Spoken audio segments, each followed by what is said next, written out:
Next अब हम चलते हैं और कैमरा को FireBeetle 2 ESP32 बोर्ड के साथ यूज करते हैं। FireBeetle 2 बोर्ड का गेम इंटरफेस जो है ये कंपैटिबल है with two cameras OV2640 and OV7725। This is the pin list for using the DVP camera interface.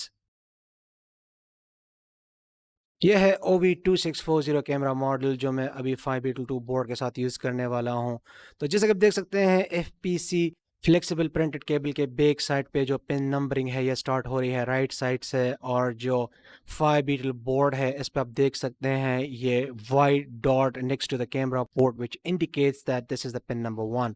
So while connecting the camera, make sure pin number 1 on the FPC is towards the dot side.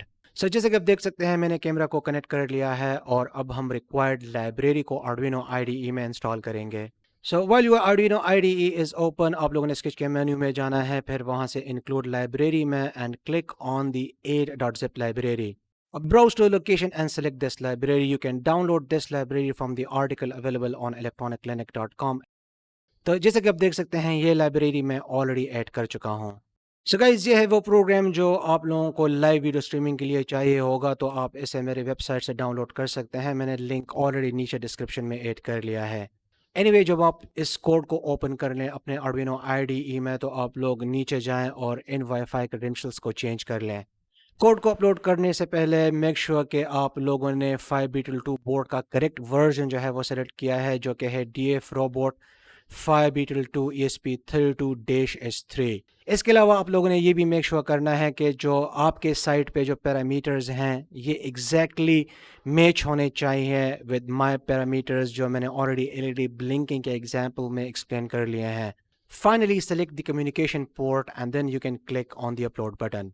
Code को upload करने के बाद आप लोगों ने ESP32 FireBeetle board को unplug करना है और फिर इसको प्लग इट अगेन। फिर आप लोगों ने सीरियल मॉनिटर को ओपन करना है। Copy this URL link and paste it into the web browser. तो आप लोगों को ये सेटिंग्स जो है वो नज़र आ जाएंगी। स्क्रॉल डाउन और आप लोगों ने स्टार्ट स्ट्रीम बटन पे क्लिक करना है।